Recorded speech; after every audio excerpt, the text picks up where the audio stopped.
juste avant d'appuyer sur le bouton de ta montre et de démarrer ton entraînement avec un superbe podcast dans les oreilles, eh bien je t'invite à aller faire un tour sur devenirtriathlète.com/livre. Tu vas pouvoir découvrir le livre Devenir triathlète que l'on a rédigé à 7 mains sous la direction d'Olivier de Scooter et dans lequel on t'explique comment devenir triathlète, comment progresser en triathlon et enfin comment performer en triathlon. Allez, on arrête de parler, c'est parti.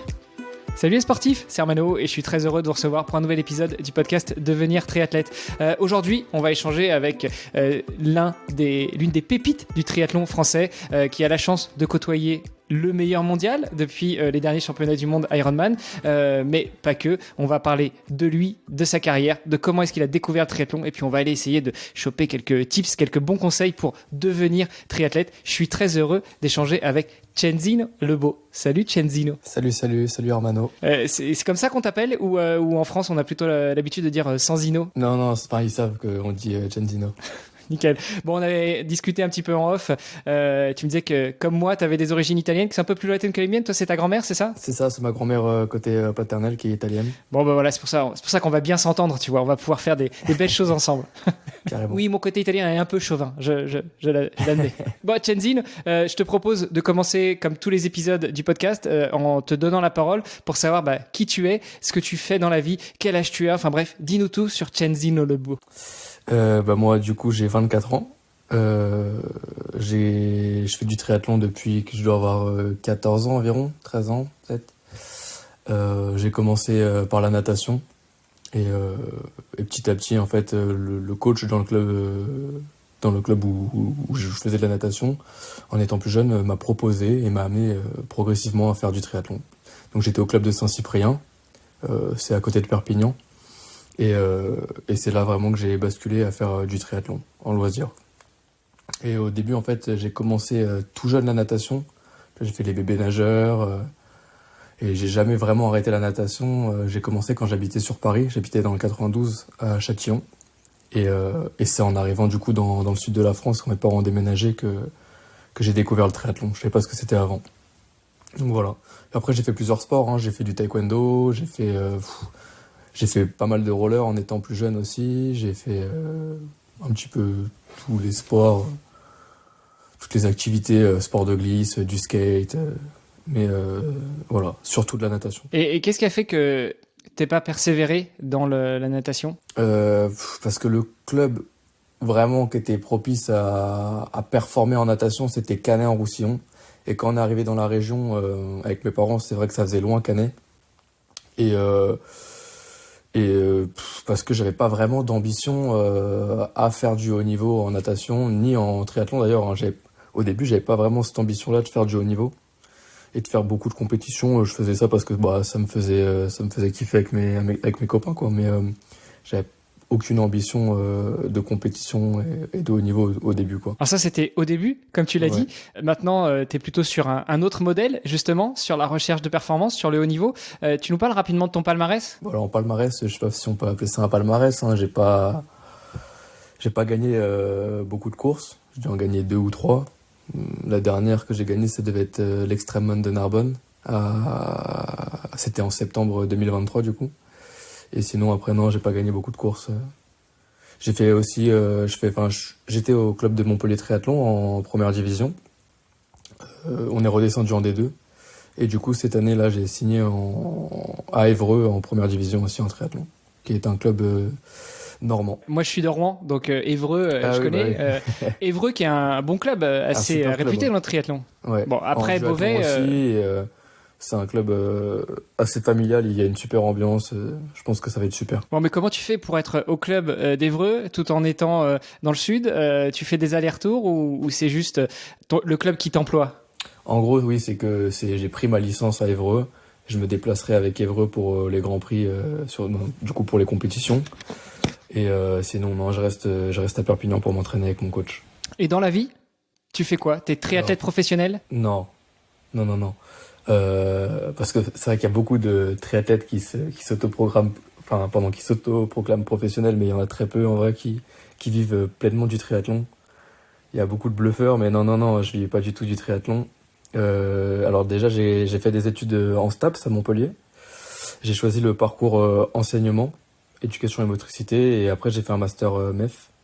Et du coup, jusqu'à cette... MEF, c'est-à-dire? MEF, c'est métier de l'enseignement et de l'éducation. Et jusqu'à cette année, donc là, j'ai arrêté de travailler en septembre. Et jusqu'à cette année, j'avais été prof contractuel, parce que j'ai pas le CAPEPS. Et avant ça, j'étais surveillant dans un collège, ce qu'on appelle AED. Et enfin, j'ai toujours travaillé, tu vois, j'ai été aussi surveillant de baignade, j'ai fait plein de petits boulots pendant mes études. Et voilà. Non, mais je suis pas du tout, du coup, professionnel. Mais j'espère et j'aspire à le devenir en ayant arrêté de travailler cette année.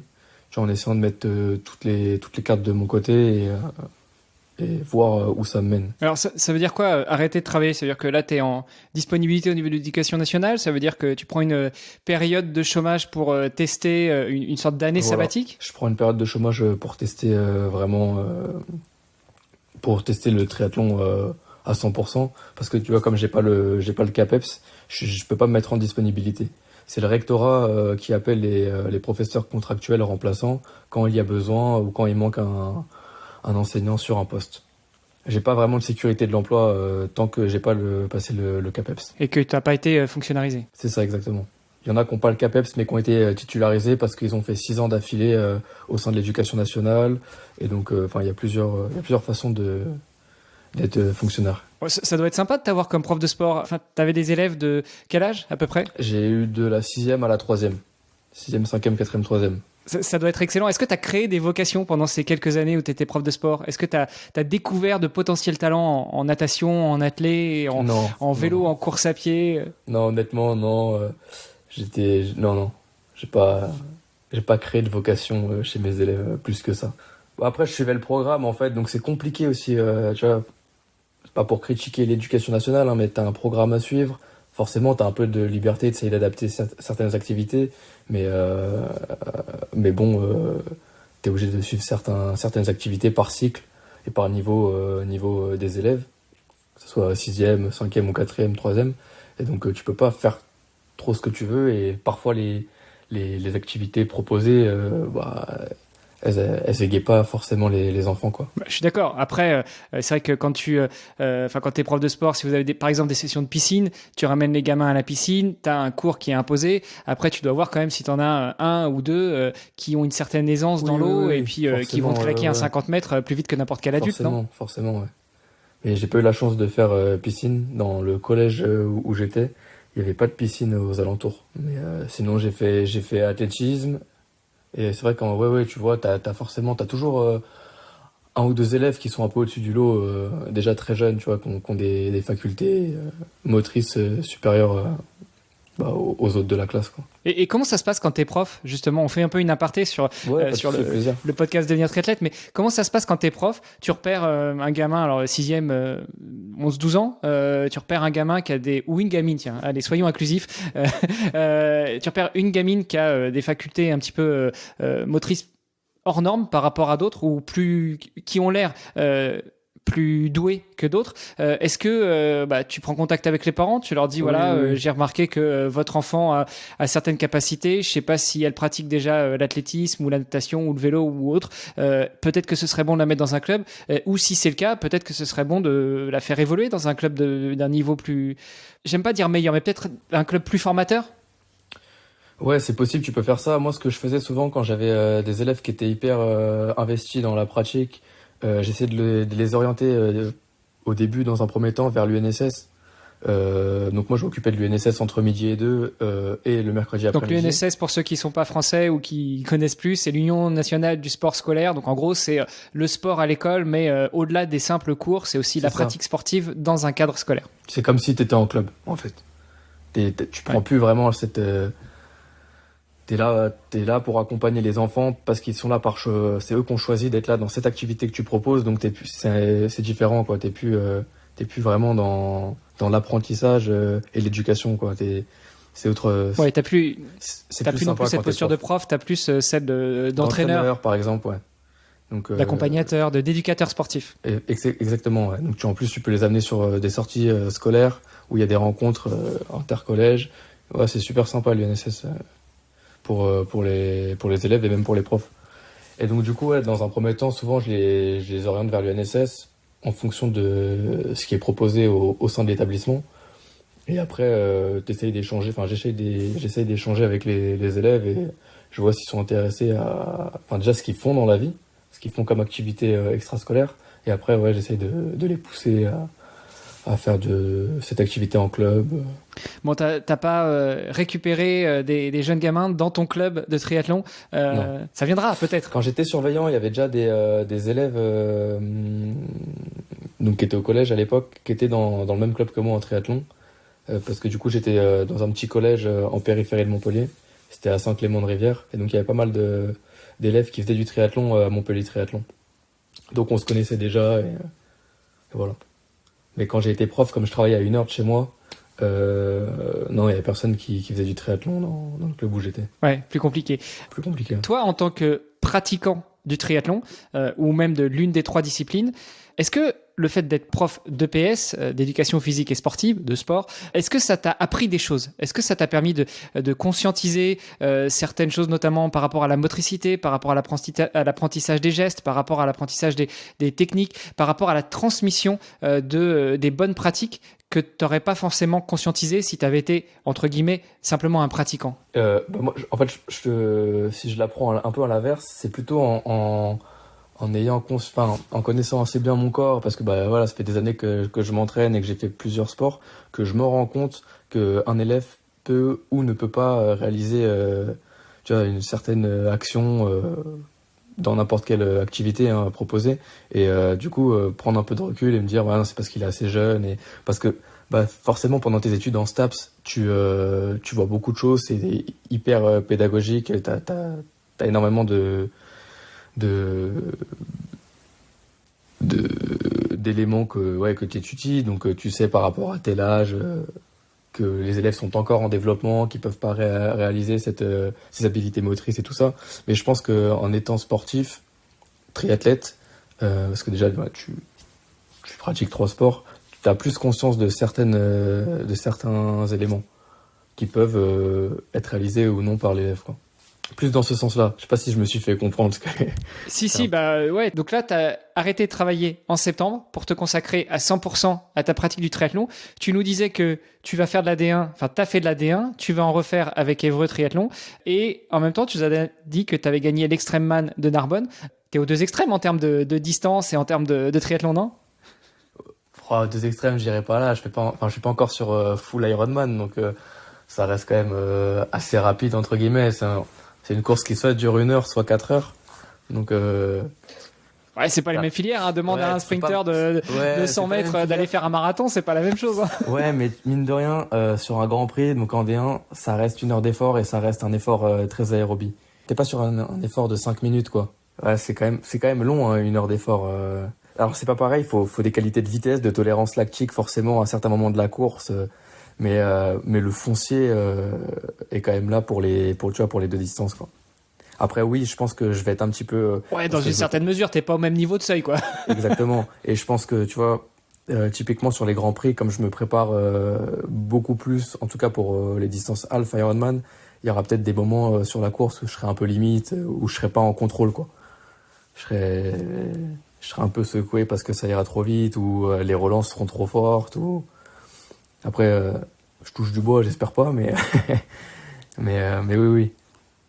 Mais je pense que c'est possible. De toute façon, tu le vois avec pas mal d'athlètes, même des excellents athlètes. Hein. Tu prends un Blumenfeld, bon, c'est l'exception, hein, mais il est passé de l'Ironman, il revient sur le court distance. Tu vois d'ailleurs qu'il a un peu de mal sur court distance, mais ça se fait, quoi.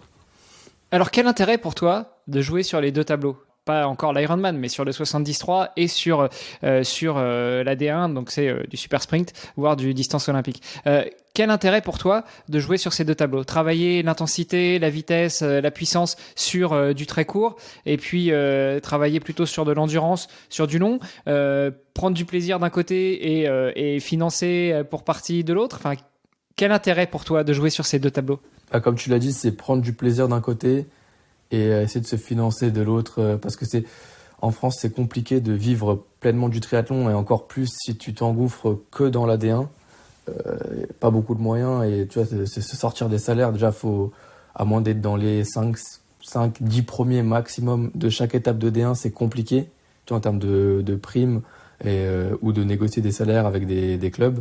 Donc le longue distance, ça m'attire aussi surtout pour ça, parce que y a beaucoup plus de sponsors, c'est pas plus facile, mais c'est juste qu'il y a un petit peu moins de densité, donc d'exister sur un longue distance, c'est plus accessible, on va dire. Et parce que j'aime bien aussi beaucoup le vélo, et il y a énormément de vélos sur le longue distance. Mais comme j'adore aussi les grands prix et la vitesse, je continue les grands prix. Alors je pense que c'est pas forcément la meilleure idée pour spécialiser sur une distance, mais j'aime bien, donc je continue à faire des grands prix par choix, quoi, ouais, par plaisir, quoi. Mais je pense que si j'écoutais mon coach, il m'aurait peut-être plus conseillé en effet de pas faire de grands prix, tu vois, et de continuer, en tout cas de se spécialiser sur l'Alf. Ouais, après, tu as aussi deux épreuves complètement différentes. Le Grand Prix, c'est un sport individuel, mais d'équipe. C'est le temps des 3 meilleurs qui va être pris en compte. C'est des déplacements en équipe, enfin, en tout cas, des regroupements d'équipes. C'est des moments passés.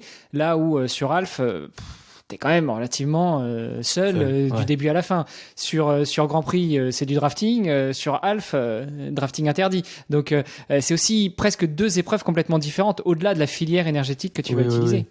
C'est clair. Mais c'est aussi pour ça que je veux continuer absolument les Grands Prix. C'est parce que l'ambiance, elle est incroyable. Moi, je me rappelle de mes déplacements avec Montpellier Triathlon. On s'éclatait, qu'on était trop contents d'être là, quoi. On était tous copains. Le coach, pareil. On passait des super moments, et c'est pour ça que je veux continuer un petit peu ça, quoi. J'ai pas envie, tu vois, de faire toute ma saison à être tout seul dans mon coin, faire mes courses. Moi, j'ai besoin aussi de vivre des bons moments avec les autres de l'équipe. Et à Évreux, je sais qu'il y a une super ambiance aussi, donc ça va être génial, quoi. Et en plus, Évreux, ils ont vraiment cette stratégie d'équipe, tu vois. Essayer de fonctionner avec un train en vélo, essayer de faire remonter les meilleurs coureurs. Il y a vraiment toute cette philosophie-là de travail en équipe pour essayer de classer au mieux l'équipe qui m'intéresse. Et donc, moi, ça m'a convaincu, quoi, de rester en première division avec un club français, quoi. Alors, revenons un petit peu sur cette transition ou cette évolution vers le haut niveau. Tu me disais qu'au début, quand tu as commencé le triathlon, c'était pas du tout ton objectif. Ton objectif, c'était de t'éclater, c'était de prendre du plaisir, d'aller faire du sport avec les potes. À quel moment tu as eu ce déclic et tu t'es dit, enfin, il y a avoir le déclic et puis il y a avoir le déclic et se dire, tiens, c'est possible, je peux peut-être faire quelque chose.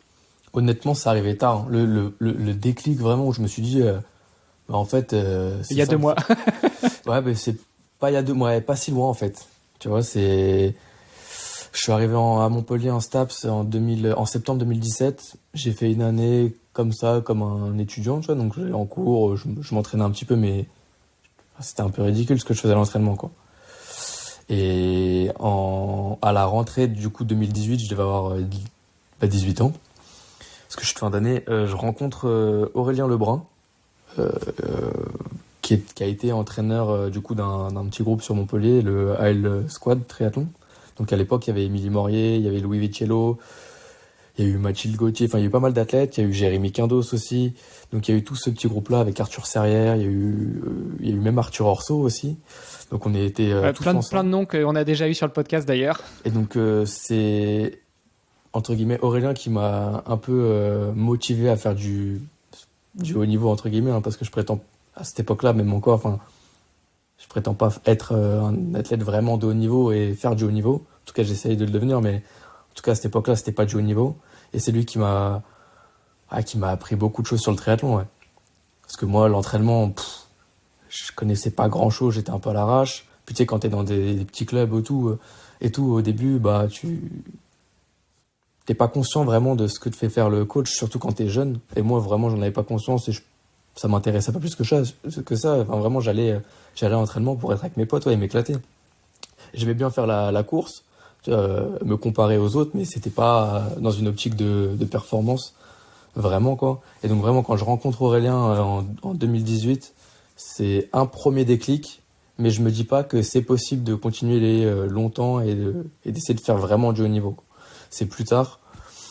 Et je pense que c'est lors de mes premières D1 que je me suis dit, bon, peut-être c'est possible si tu continues à t'entraîner, que tu lâches pas l'affaire, que tu es régulier aux entraînements. Peut-être que d'ici quelques années, ça ira mieux et tu pourras te professionnaliser. Et quand quand je choisis de commencer avec Richard, là, il y a eu vraiment un switch. Je me suis dit, mais c'est ça, en fait, que tu as envie de faire dans la vie. C'est même pas forcément du triathlon, mais c'est en fait, tu as envie d'aller, de faire plein de compétitions, tu as envie d'être le meilleur de toi-même à chaque fois, tu as envie de te donner à 100% et de te comparer aux autres. C'est pas forcément un bon état d'esprit, hein, de vouloir se comparer aux autres, d'être le meilleur et tout ça, mais c'est ce que j'ai ressenti à ce moment-là. Et Tu sais, je connais pas beaucoup de sportifs de haut niveau qui vont sur les compètes pour enfiler des perles, hein. En général, ils y vont pour être les meilleurs, hein. Mais du coup, moi, c'était devenu un peu obsessionnel, tu vois. Je voulais un peu être le meilleur et parce que je l'avais jamais été, tu vois. Et je l'ai jamais été, donc je pense que en fait, j'ai vraiment envie de réussir en triathlon et ça devient un peu obsessionnel, quoi.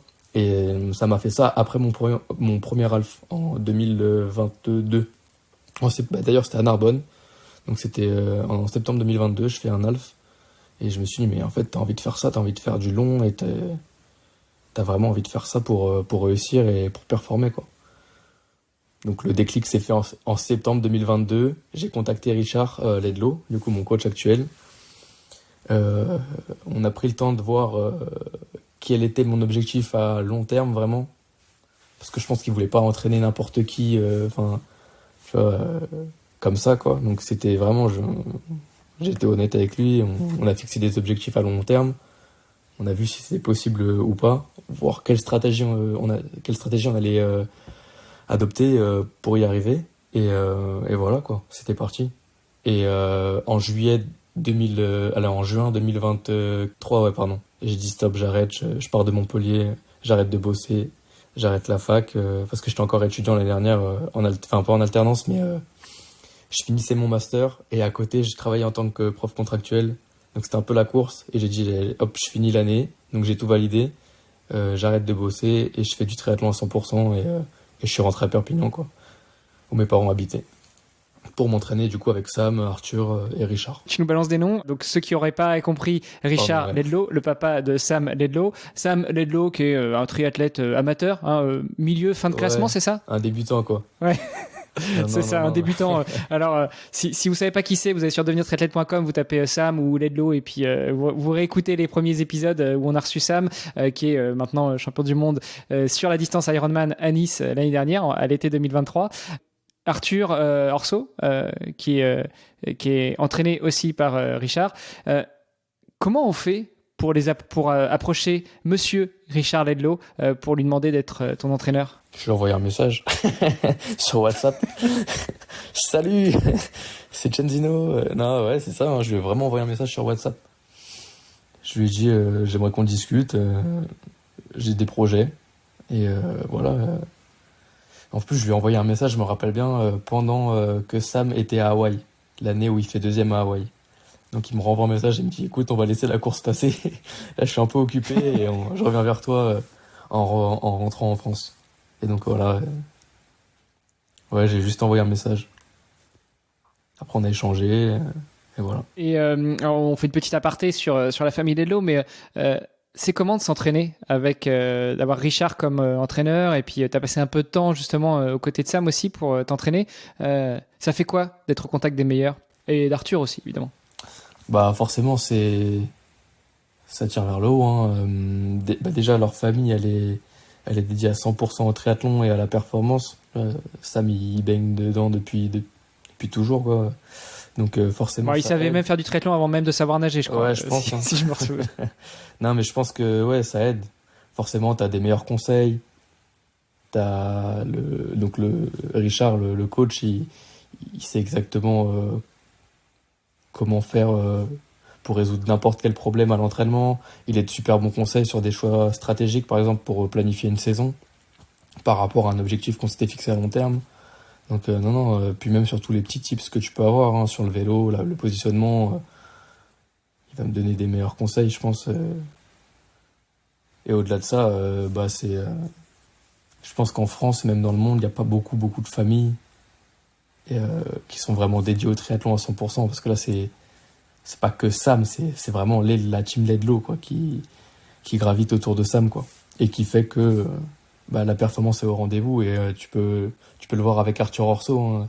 Il est arrivé chez eux 1 an avant moi et il a complètement explosé sur Ironman, quoi. Il a gagné. Explosé dans le bon sens du terme, dans le bon c'est-à-dire. Sens du terme, ouais, pardon, vraiment dans le bon sens. Il a éclos. Et il a éclos. Tu vois, il gagne Lanzarote, il fait Sistanis, il gagne l'Embrunman. Enfin, il fait une saison parfaite, quoi. Et je pense que ça vient de là, c'est parce que ça l'a tiré vers le haut, quoi. Est-ce que toi, justement, intégrer cette team, intégrer peut-être de la rigueur, revoir les plans d'entraînement ou intégrer une certaine rigueur aussi dans les plans d'entraînement, ça t'a fait progresser, évoluer, éclore, comme Arthur ? Complètement. J'étais quelqu'un qui était très à l'arrache. Je sais pas si on peut utiliser ce terme. Mais c'est vraiment, ça me définit. Je suis un peu à l'arrache dans tout, dans beaucoup de choses. Je suis un peu freestyle et c'est vrai que l'entraînement de Richard, il est très cadré. On avait fait des tests en labo avant. Donc on s'entraîne à des zones précises et tout est planifié correctement 2 semaines avant. Donc tu peux voir sur Training Peaks par exemple tous les entraînements qui sont prévus. Et chaque entraînement vraiment apporte quelque chose. Tu vois, on fait pas un entraînement pour faire l'entraînement. C'est parce que ça a un sens par rapport à la semaine et par rapport à même aux plusieurs semaines qui s'enchaînent, quoi. Et moi c'est vrai que j'étais complètement à des années-lumière de ça, quoi. Tu vois, j'allais sur la piste, je faisais de la VMA à l'époque, sans vraiment conscientiser pourquoi je le faisais, quoi. Parce qu'il fallait le faire, quoi. Donc non, vraiment, ça a été bénéfique pour moi, même en natation. Je pense que je m'entraînais trop vite les années précédentes. Et du coup, j'avais une grosse résistance lactique, hein, si on peut dire, mais j'avais des seuils bas qui étaient médiocres. Et donc du coup, on a identifié tout ça et ça m'a permis de progresser énormément en natation, alors que j'étais déjà, en tout cas dans les 3 disciplines, c'était là où j'étais le meilleur, quoi. Ça veut dire quoi, c'était là où tu étais le meilleur ? Est-ce que c'était là où tu avais la meilleure résistance ? Est-ce que c'était là où tu avais la meilleure endurance ? Est-ce que c'était là où tu étais le plus rapide ? Est-ce que c'était là où tu te sentais le moins fatigué ? Exactement, c'est là où je me sentais le mieux. Pas forcément fatigué, mais en tout cas où j'avais le plus de qualité. Tu vois, je pense que comme j'ai commencé la natation assez jeune, même sans faire, tu vois, du haut niveau, je pense que si tu mets un enfant très jeune dans les bassins, dans les milieux aquatiques, qui fasse du water polo, de la natation sportive, même de la natation synchronisée, en fait, tu développes une certaine agilité dans l'eau et tu deviens aquatique. Et je pense que je suis quelqu'un d'assez aquatique parce que j'ai commencé la natation très jeune. Et donc forcément, si t'es aquatique, t'es moins fatigué, tu te fatigues moins que quelqu'un qui est moins aquatique, hein. Donc c'est dans ce sens-là plutôt. Ouais, malgré tout, tu nous dis, tu t'entraînais pas correctement et du coup, tes seuils bas étaient pas bons. Donc c'est pas parce que tu te sens plus à l'aise, c'est pas parce que tu te sens mieux, c'est pas parce que tu te sens moins fatigué. Et on le répète, on gagne pas un triathlon avec la natation, mais on peut perdre un triathlon à cause de la natation, surtout en D1.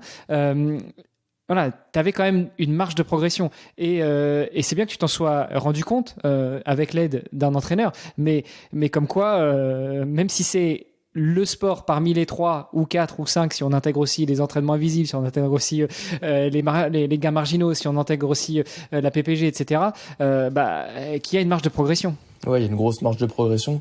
Alors après, je m'entraîne spécifiquement pour de l'ALF. Donc je développe plus tout ce que j'avais développé à l'époque, que ce soit vitesse, résistance lactique. Donc je développe beaucoup plus en tout cas mes seuils, tu vois, sur de la zone 2 et de la zone 3 en natation.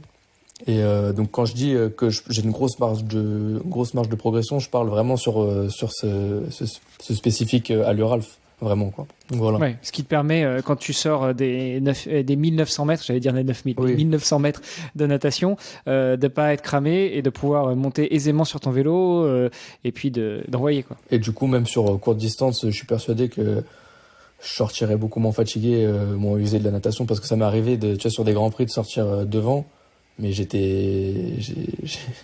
c'était pas très agréable les sensations que j'avais à ce moment-là dans le corps, quoi, tu vois. J'étais pas en contrôle. Et c'est le problème, c'est que du coup je montais sur le vélo, ça allait, mais je posais le vélo, il me restait plus rien, je courais pas, quoi. Donc il y a ça aussi. J'ai acquis, je pense, sur ces 2 dernières années, une plus grosse endurance de force musculaire. Et je pense que c'est vraiment le facteur le plus important en triathlon. Parce que ça reste un sport d'endurance et que tu fasses du court distance ou de l'half, c'est important d'avoir une endurance musculaire, quoi, de force musculaire. Et quand tu dis à cette époque-là, tu sortais de la natation, t'étais pas forcément bien, tu montais sur le vélo, bon, tu faisais comme tu pouvais, puis après tu courais plus. Ça veut dire quoi, pas courir pour toi? Ça fait un 10 en quoi? Ça, bah, j'en sais rien, mais c'est sur les 5 km sur les Grands Prix, et je te jure, je devais courir 18 minutes. Ce qui est déjà pas mal, hein, c'est quand même pas donné à tout le monde. Ouais, alors c'est sûr que c'est pas du Grand Prix, niveau... sur un Grand Prix, quand t'as les premiers qui courent 14-30, bah, t'es inexistant sur la course, quoi. C'est ça, exactement. Heureusement que souvent je posais dans le groupe de tête ou dans le groupe juste derrière l'échappée. Ça permettait de pas faire dernier, mais ouais, les premières années en D1, c'était compliqué, hein. J'avançais pas en course à pied, quoi. Donc je pense que déjà en course à pied, j'avais un niveau de base qui était pas très élevé. Mais en plus, comme je posais le vélo, que j'étais complètement fatigué et épuisé des 2 disciplines précédentes, bah il se passait pas grand-chose, quoi. Dans ces tests que tu as fait avec ton nouvel entraîneur, dans toute cette stratégie d'entraînement que vous avez mis en place, est-ce que vous avez aussi recalibré le volume d'entraînement, le temps d'entraînement dans chacune des disciplines? Tu disais que t'estimes pas avoir un super niveau en course à pied. Est-ce que du coup vous avez augmenté la barre des exigences en termes de course à pied, rester un petit peu sur le même volume en vélo et puis diminuer la casse pour ainsi dire en natation où tu travailles plus sur l'endurance par exemple? Et bah tu sais quoi, ça va paraître un peu bizarre, je pense, pour certains, mais je cours moins qu'à l'époque. Mais mieux. Mais je fais beaucoup plus de qualitatif. Ça veut dire que je fais beaucoup moins de footing pour, entre guillemets, remplir la semaine en termes de volume, mais on fait beaucoup plus d'allures spécifiques et je sens vraiment. Alors ça s'est pas encore traduit en compétition parce que bah bien sûr, remarque, il y a une compétition, ça s'est bien passé, mais je pense que cette année, en n'ayant fait que ça de l'année, je pense que ça risque de progresser, en tout cas en course à pied. Déjà à l'entraînement, je vois les progrès c'est vraiment le jour et la nuit à l'entraînement, donc j'espère qu'en compétition ça se passera bien.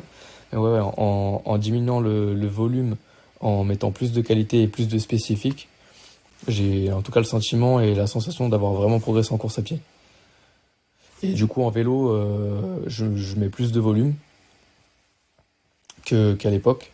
Alors c'est aussi parce que je fais du long, donc forcément il y a beaucoup plus besoin de volume que quand tu fais du court distance. Et en natation, je nage grossièrement pareil, en termes de quantité et de distance.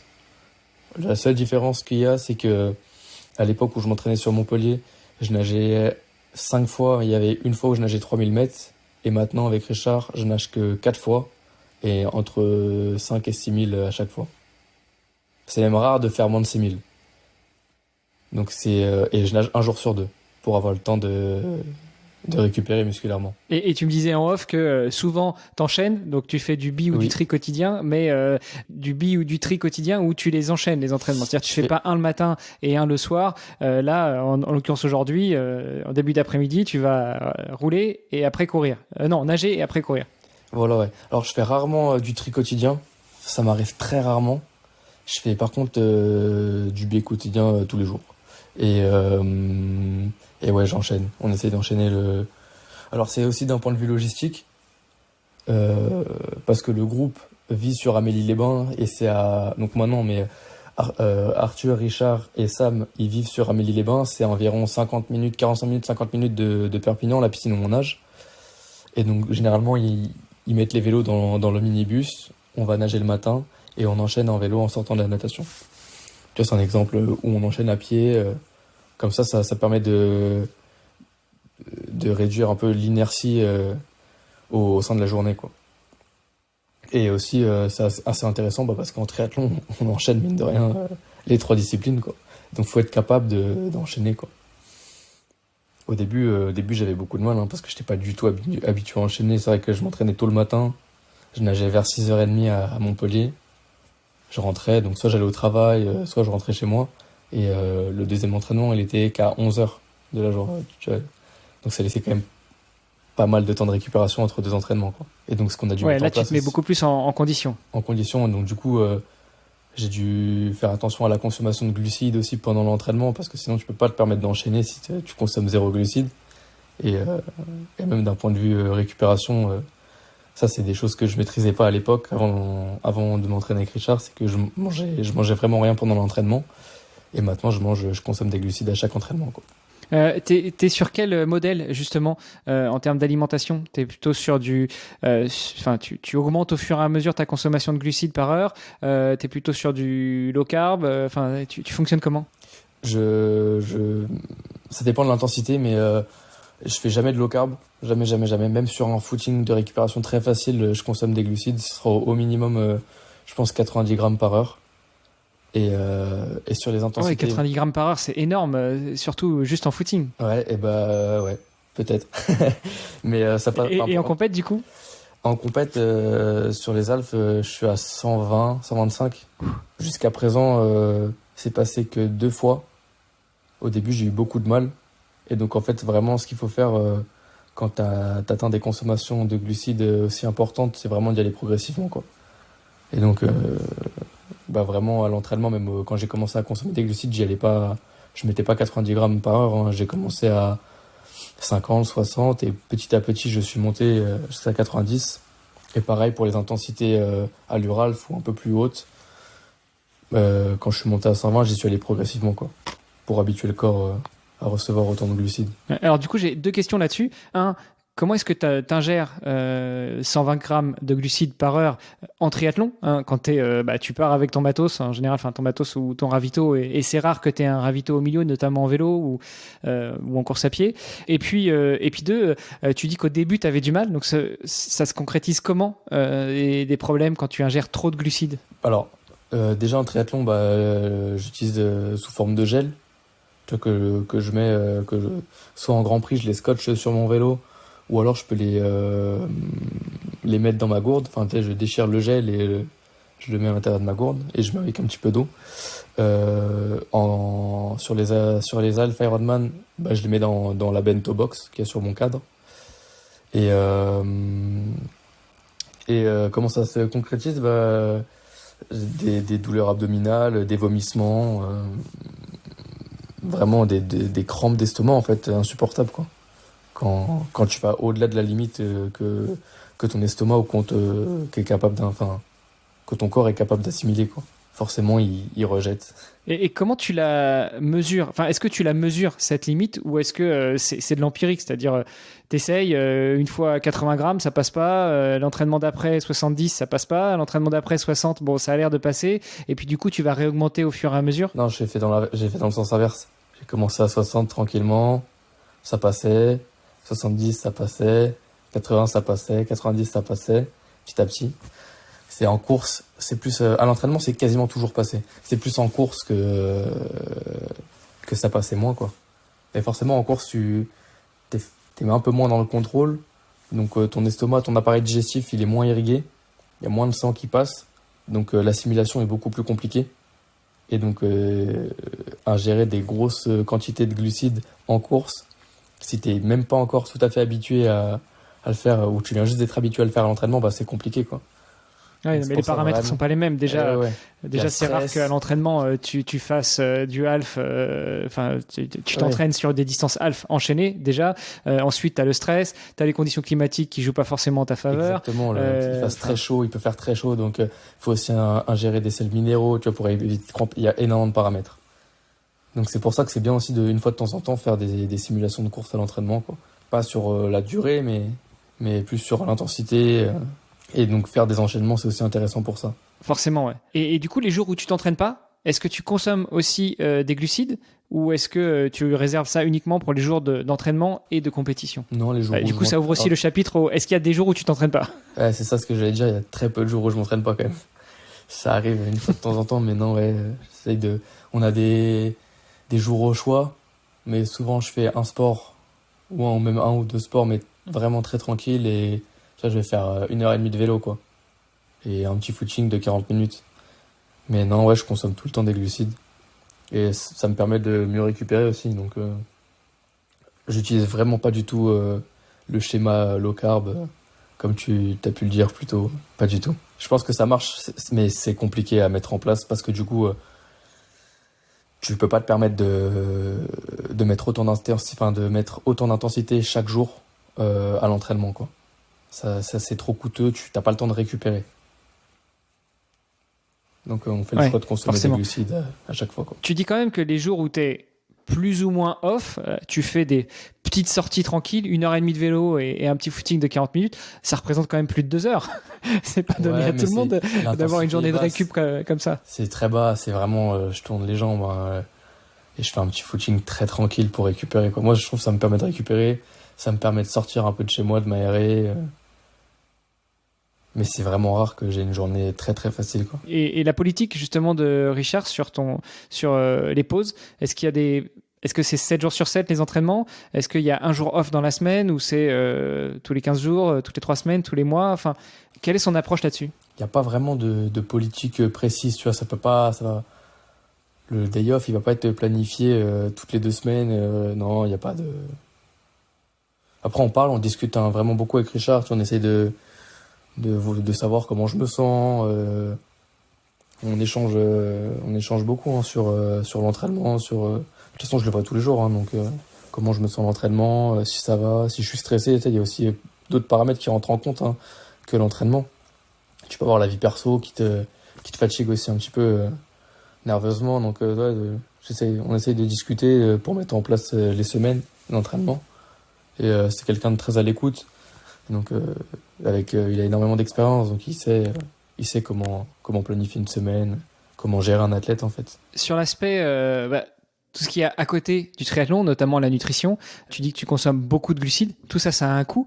Comment est-ce que tu finances ta carrière naissante, pour ainsi dire, ton année de transition vers une carrière de triathlète professionnel? J'ai la chance d'être aidé par Endurance, qui m'aide, en fait, pour ma consommation de glucides, quoi. Il m'envoie des produits et ça me permet d'être serein, en tout cas sur la consommation de glucides.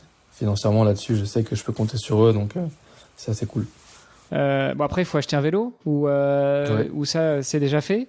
Ça, c'est déjà fait, hein, j'ai mis de côté quand je travaillais, quand j'étais prof, et j'ai acheté un vélo. J'ai pas un vélo, non, j'ai un Cervélo P5 de l'ancien. Tu sais, j'ai pas celui avec les freins à disque, j'ai le Old. Et j'ai un peu bricolé pour essayer d'adapter la position, d'être un peu plus aéro. Et voilà. Donc t'as un seul vélo? Non, j'ai un vélo de route aussi pour les grands prix. J'ai un vélo de chrono pour de contre-la-montre pour les distances half Ironman. Et j'ai un vélo de route classique pour les grands prix de première division parce que les courses elles sont en drafting, donc interdiction au prolongateur et au lot de chrono. Comment est-ce que tu construis cette carrière naissante, justement? Je veux dire, quels sont tes objectifs pour 2024 et quels seront les piliers, les milestones qui valideront que l'année prochaine, tu continueras dans ton projet ou tu essaieras de retourner toquer à la porte de l'éducation nationale? Ou pas? Alors déjà, j'espère pas devoir toquer à la porte de l'éducation nationale.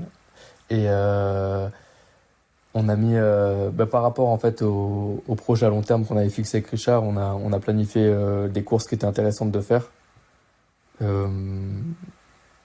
Et voilà. En fait, tu veux savoir mon calendrier un petit peu? Ouais, mais justement, les courses que tu as planifiées, c'est sur quoi? C'est sur 2 ans, sur 3 ans, sur 5 ans, sur 10 ans et puis en gros, pour 2024, sur 2024, ton calendrier, puis dans 2 ans, ton objectif, c'est quoi? C'est de gagner Hawaï? Non, peut-être pas, parce que déjà, j'ai jamais fait d'Ironman et je pense que ça demande une maturité musculaire et une endurance de force plus importante que 2 ans d'entraînement avec, même si ça fait longtemps que je m'entraîne, hein. Je pense que le spécifique d'Ironman, c'est beaucoup plus long. Ça demande énormément de temps de pratique à l'entraînement. Tu vois, ça se construit pas. Ça se construit pas comme ça. Là, les gens ont l'image de Sam parce qu'il a gagné à 24 ans, mais ça fait énormément d'années qu'il s'entraîne. Sam. Il fait du triathlon depuis qu'il a 3 ans, donc lui, il avait 21 ans d'entraînement derrière, quoi. C'est ça, quoi. Donc c'est pas pareil, quoi. Et non, du coup, l'objectif à long terme, ça serait plus, tu vois, en tout cas, ce qui me fait envie, c'est de rentrer sur le PTO, le T100 maintenant, le circuit T100. Et donc pour ça, il faut marquer des points au PTO, il faut faire plus de courses où il y a du monde, se faire connaître. Il y a aussi l'aspect réseaux sociaux qui rentrent en compte parce que maintenant ils regardent aussi ça, le PTO. Et donc on essaie d'identifier un petit peu tous les paramètres et on établit un plan sur 2 ans, 3 ans avec Richard, quoi. Parce que rentrer dans le PTO et dans le top 100, ça veut dire que ça peut te permettre d'avoir une rémunération qui sera versée par qui? Par le PTO, par un club, par une structure privée? Quand tu es signé par le T100, tu sais, le nouveau circuit PTO, enfin, ça a changé de nom, mais tu signes un contrat financier. Et sinon, je sais qu'il y a des wildcards, donc il y a des athlètes qui sont invités à chaque événement. Et pour rentrer dans les wildcards, faut quand même être classé dans les 30 meilleurs mondiaux au classement PTO. Donc ça, c'est l'objectif à long terme, c'est de rentrer et d'être signé au T100. Donc d'ici 3 ans, tu vois, à peu près. Et avant, c'est l'objectif à moyen terme, c'est de se rapprocher au plus vite du top 50, top 40 au classement PTO. Donc pour ça va nécessiter de faire des courses challenge ou labellisé Ironman un petit peu partout, en essayant de choisir les courses où les points PTO sont les plus hauts, quoi. Et donc ça, c'est le plan que vous avez construit avec Richard pour pouvoir atteindre cet objectif d'ici 2-3 ans. Exactement. Après, ça se trouve que ça va changer, hein, mais c'est le plan actuel. Je sais qu'il y a quand même la distance Ironman qui me fait envie. Tu vois, alors, est-ce que je vais essayer cette année? Est-ce que ce sera l'année prochaine? Je sais pas encore. Ça dépendra de plein de choses, de la forme, du calendrier qui a pas été tout à fait fini. Tu vois, j'ai planifié le calendrier de début de saison, mais le calendrier de fin de saison est pas encore fini. Donc ça va dépendre de plein de choses. Mais peut-être que le projet changera, mais non, pour le moment, c'est quelque chose qui me fait envie, quoi. Parce que ça me rappelle un peu les Grands Prix, en fait. L'ambiance, au final, c'est sans drafting, hein, mais il y a une sensation de vitesse. C'est pas des courses où tu vois personne pendant 180 bornes. Tu vois, comme tu peux avoir à Lanzarote, l'Ironman de Lanzarote, ils sont pas souvent ensemble, quoi, les mecs, hein. Donc, au PTO, il y a beaucoup plus de visuels avec toute l'adversité, quoi. Parce que c'est quelque chose que tu retrouves sur Ironman et pas forcément sur 73? Non, là, il y a beaucoup plus de contact avec les adversaires sur Half, et donc du coup sur la distance 73 que sur Ironman, ouais. Après, je pense j'étais pas à Nice, mais à mon avis à Nice, au championnat du monde chez les pros, il y avait énormément de densité. C'était le championnat du monde. Voilà, c'est exactement ce que je... Mais sur beaucoup d'Ironman, les mecs sont tout seuls pendant des heures, quoi. Et c'est pas forcément ce qui me fait envie tout de suite, quoi. Quel conseil tu pourrais donner à un jeune, justement? Le podcast s'appelle Devenir triathlète. Un petit jeune qui voudrait lui aussi devenir triathlète. Donc allez, on va prendre un petit Chenzino de 14 ans qui se dit, bon, la natation, ouais, bof. Mais tiens, si je testais le triathlon, et puis il fait 1 an ou 2, et il se dit, tiens, j'aimerais bien devenir triathlète pro. Qu'est-ce que tu pourrais lui donner comme conseil? De bien s'entourer. Ouais, c'est le meilleur conseil, en fait, de bien s'entourer. Et surtout de pas oublier de vraiment s'amuser. Parce que si tu fais quelque chose qui t'anime pas plus que ça, c'est compliqué de viser le haut niveau, tu vois. Donc ouais, de s'amuser à fond avec ses copains à l'entraînement et de bien s'entourer, d'écouter les conseils de ses parents, parce que ils ont souvent raison. Et vas-y, dis-le Dieu plus fort. Je montrerai ce passage-là juste pour mon fils de 14 ans, hein, parce qu'à cet âge-là, on a du mal à écouter ses parents. On les prend un peu pour des. Les écouter, ils ont tout le temps raison. Tu vois, tu t'en rends compte après, une fois que t'as fait la connerie, que t'as le regret, tu fais putain, j'aurais dû les écouter, quoi. Non, c'est important. C'est le prof qui parle ou c'est vraiment Non, c'est moi. L'ancien ado. On fait plein d'erreurs dans la vie, tu vois, et après tu te fais ah putain, c'est vrai que si je les avais écoutés. Non, ouais, je pense que l'entourage c'est important. Bah tu le vois avec Sam, plus sérieusement, tu vois que l'entourage est très solide et c'est ce qui permet de monter au haut niveau. Que ça soit pas forcément que familial, hein, même les amis et tout, faut avoir une base solide, je pense. Et surtout de faire ça par passion et par kiff, c'est très important, quoi. Tu parles d'entourage. Dans cet entourage, est-ce que tu mets aussi des spécialistes dans leur domaine? Alors, on parlait rapidement des gains marginaux tout à l'heure, mais on parle de plus en plus de préparation mentale, de préparation physique, au-delà de l'entraînement, hein, de sophrologie, de travailler sur l'alimentation, sur le sommeil, sur la respiration. Est-ce que toi, tu t'es entouré de tous ces spécialistes-là? La nutrition, c'est un peu mon point faible. Après, ma mère elle a une formation en naturopathie et donc elle s'y connaît pas mal. Donc on essaye de mettre en place un petit peu mais c'est vrai que moi, la nutrition, j'adore manger, c'est compliqué, quoi. J'adore la charcuterie. Ça, c'est des choses qui sont un peu un frein à la récupération, mine de rien.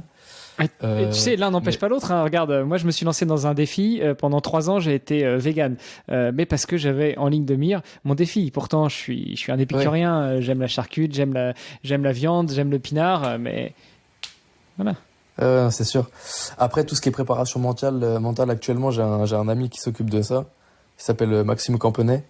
Il est étudiant en master 2 ou master 1 à l'UFR STAPS de Montpellier, en psy-coach. Donc c'est lui qui s'occupe un petit peu de ma prépa mentale. Et jusqu'à présent, j'étais pas très ouvert là-dessus. Et en fait, comme c'est quelqu'un que je connais et en qui j'ai confiance, c'est beaucoup plus simple pour moi de lui faire confiance sur tout l'aspect prépa mentale. Et voilà. Pourquoi c'est quelque chose dans lequel tu n'avais pas forcément confiance? C'est pas que j'avais pas confiance, c'est plus aussi j'avais déjà essayé avec d'autres prépa mentales. Et c'est juste que c'était contraignant. En fait, je sais pas comment expliquer, mais c'était une tâche en plus à faire au milieu de la journée ou le soir, et j'avais pas envie que ça me prenne la tête plus que ça, parce que la prépa mentale, c'est pas censé te prendre du temps ou t'embêter. Justement, c'est fait pour t'aider. Donc ouais, je trouvais pas trop d'intérêt, ça me prenait du temps, ça me prenait la tête, et j'avais pas envie de me prendre la tête à ce moment-là. Et dans l'approche de mon pote Maxime là qui s'occupe de moi, il y a pas de prise de tête, et c'est beaucoup plus agréable vraiment de se pencher sur l'aspect prépa, quoi. Prépa mentale. C'est sûr que ça doit être sympa, la prépa mentale à la terrasse d'un café avec une petite bière. Ça doit changer, voilà. D'être dans un cabinet assez austère, non? Non, on le fait tranquille. Je peux être dans un lit, dans un canapé. Souvent, on s'appelle, je mets les écouteurs, mais c'est pas des exercices très compliqués. C'est beaucoup, on discute, on échange. Un peu, tu sais, comme un psy enfin, j'en sais rien, je suis jamais allé chez psy, mais c'est l'image que j'ai, discuter avec son patient. Bah, là, on discute, on parle de l'entraînement, et on met des petites activités, des petites choses en place au moment où on parle d'une compétition qui va arriver ou d'un entraînement qui va se passer. Et c'est un peu inconscient, hein, tout ce qui se passe, et ça marche, en tout cas, pour moi, ça marche plutôt bien. Donc, c'est pas contraignant, c'est vraiment quelque chose que j'avais pas envie de... Tout ce qui est contraignant, j'essaye de l'enlever de ma vie. Et voilà. Bon, on a compris que tu as enlevé l'éducation nationale, et ouais. Ça venait du cœur quand tu as dit non, j'ai pas envie d'y retourner. Non, ouais. Ça, c'était quelque chose de contraignant pour toi? Le travail était pas contraignant. Non. Ce qui était un peu plus compliqué, c'est que je travaillais, comme je t'ai dit, à 1 heure de chez moi. Là, c'est vraiment les trajets en voiture étaient contraignants pour l'entraînement. C'était compliqué de s'entraîner correctement, d'assimiler, d'absorber l'entraînement, parce que s'entraîner, c'est une chose, mais il fallait aussi toutes les phases de récupération que j'avais pas. L'alimentation, c'était catastrophique. Je mangeais vite fait un petit sandwich. Je partais à l'entraînement 1 heure après, où je mangeais pas le midi pour aller m'entraîner entre 2 heures de cours. Donc, c'est pas le métier. Super. Qui était... Exactement la démarche qu'il faut avoir. Voilà, exactement. C'est pas le métier qui était contraignant. C'est plus le train de vie, quoi. Après, l'éducation nationale, on pourra en parler pendant des heures, mais c'est un autre discours, c'est un autre podcast. Ouais, on fera un autre épisode là-dessus. on va pas rentrer dans le débat. On se veut apolitique sur le podcast, hein. On est là pour donner des bons conseils, pour mettre le maximum de gens au triathlon, et ceux qui y sont déjà pour les faire progresser, quand même. Écouter leurs parents. Et écouter leurs parents. Merci Chenzino. T'es aussi ambassadeur de Triathlon. Alors je le redis à chaque fois, hein, quand je prononce ce nom, c'est pas que je bute, mais c'est simplement que c'est l'association Triathlon avec 3A. comme athlète, adrénaline, animation. Tu peux nous en dire un petit peu plus ? Donc, je suis ambassadeur de l'association Triathlon avec 3A, qui a pour but du coup de promouvoir le triathlon en soutenant les triathlètes professionnels français, donc de toutes distances et disciplines confondues. Tu peux avoir des triathlètes du court distance, du longue distance, des paratriathlètes et des cross-triathlètes, et tout ça va se faire par le biais en fait d'actions de communication marketing. Il y aura aussi des services d'assistance administrative et juridique, des actions de prévention santé, un parcours d'identification et de formation des futurs sportifs élites, et quelque chose de super important pour les athlètes qui essayent de se professionnaliser et même les athlètes professionnels, c'est la mise en relation avec les partenaires et les sponsors. Donc en 2023, l'association Triathlon a mis en place un super projet. Ils ont lancé un circuit national longue distance, donc pour le moment qui est composé de 4 épreuves. La première sera à Lacanau, ensuite on aura la seconde à Aubernais, la troisième c'est Montauban, et ensuite on aura la grande finale à Royan. Donc ça c'est un super projet qui a été mis en place. Cette année, donc pour la première année, le circuit sera ouvert aux triathlètes professionnels masculins uniquement. En revanche, chez les féminines, les groupes d'âge peuvent participer et participeront aux côtés des élites. Et à la clé, les athlètes pourront se partager un prize money global de 30 000 euros. Donc c'est quand même quelque chose de super intéressant pour tous les jeunes triathlètes qui se lancent dans de longue distance. Tu vois, c'est quelque chose qu'on n'avait jamais eu encore. Autant de prize money et même un circuit. Il n'y avait pas de circuit avant longue distance en France. Donc c'est une bonne opportunité pour nous.